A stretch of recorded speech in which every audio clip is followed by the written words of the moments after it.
Welcome to Science on the Porch. Today, despite the current events happening in our world today, I'm not going to talk about COVID or Black Lives Matter. Rather, I'm going to talk about how we talk about those kinds of things and what goes on in our brain when we're presented with conflict. Basically, our reasoning is flawed, and it only really evolved because humans started to work in groups. Evolutionarily, humans' most advantageous trait is that they were able to live and cooperate socially. So reasoning didn't evolve to solve complex problems like we think of reasoning today. Reasoning likely evolved just to win arguments. So basically, the people in groups who were better at winning arguments probably got more mates, they had a higher status, they passed their genes on more, natural selection. And so now in our brains, we're wired to win arguments over necessarily being right about everything. Before, if we were presented with a conflict, say, millions of years ago, it probably was a threat to our life, like a bear. We have this thing in our brain, actually two of them, amygdala, they're kind of like behind your eyeballs. The amygdala would light up to tell us to react now and that we are physically in danger. It releases cortisol, which is a stress hormone. It releases adrenaline, which is epinephrine. And what it does is it sends blood to our extremities, so we get hot, so our muscles are ready to run. It kind of shuts off our prefrontal cortex because we don't have time to think about anything. We need to react quickly. We don't need to consider maybe this bear isn't aggressive, or maybe he's not hungry right now. Your brain's like, no, shut off all thinking. So basically what the amygdala does when it lights up is it becomes defensive because it needs to protect you. Now, we're not always running from bears. Instead, when we're presented with conflicts, our brain still thinks it's defending these ideas like we're in physical danger. Our skin still gets hot, we still get sweaty, even our voice cracks sometimes because our vocal cords aren't getting as much blood flow and attention to them. Our prefrontal cortex isn't getting lit up, so we're not reasoning properly, and you can't even recall memories as well when your amygdala is activated. I'm explaining this very poorly. Let me start over. Our desire to win arguments overlaps with our amygdala defending our pre-existing views, and then winning the argument is the only thing that kind of relieves us because we actually get a release of dopamine every time we see something that actually confirms our bias. And that is called confirmation bias. And we all do it. I've never done that. Why is this important today? It's important because we need to realize that we don't need to be as defensive all the time over our beliefs. And this is really hard because, according to this very long scientific research study, the closer a belief is to your central identity, the tighter you're going to hold it, and the more you're going to defend it, and the less likely you are going to be to change your mind about it, despite counter evidence.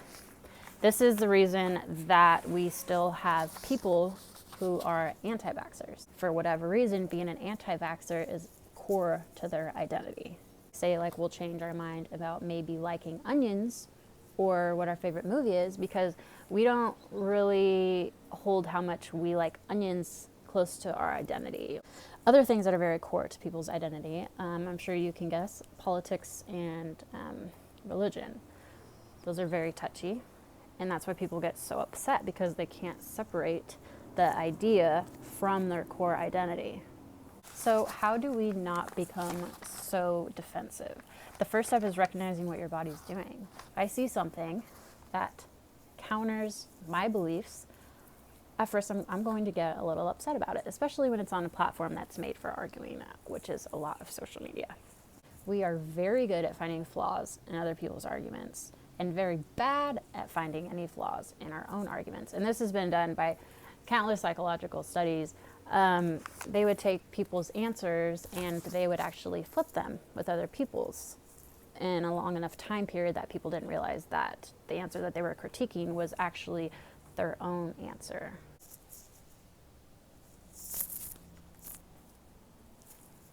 Okay, so there was this experiment at Stanford in 1975 where they took a group of participants and they gave them like 20 suicide notes. Okay, thing is that some of the suicide notes were real and some were made up.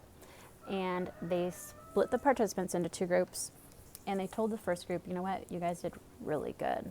You guys had a knack for this task, and you got almost all of them right. And this other group, they told, you guys did very poor. You hardly got any of them right. You got like 5 out of 20 right, whereas this group got 18 out of 20 right. Well, it turns out the experimenters were lying to both groups. Neither group did better nor worse than the other group. They were both average. Let's say they both got 10 out of 20 right. They went back and then they asked each group how they think they did. In the first group, who told that they did exceptional, even though that was a lie, they were like, you know, I actually think that I did better than average. I think I still got about, you know, like 13 out of the 20 right. And the group that they told did poorly, they're like, you know, I think I did worse than average. I probably got only like 6 or 7 right out of the 20. Even though neither group had any basis to believe they did better or worse than average.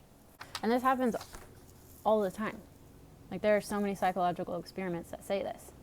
And that's why also when we're even wrong in an argument, we'll often change our agenda. So we start to argue a different point that wasn't even our initial point, just so we'll still be right about something. Why is this important?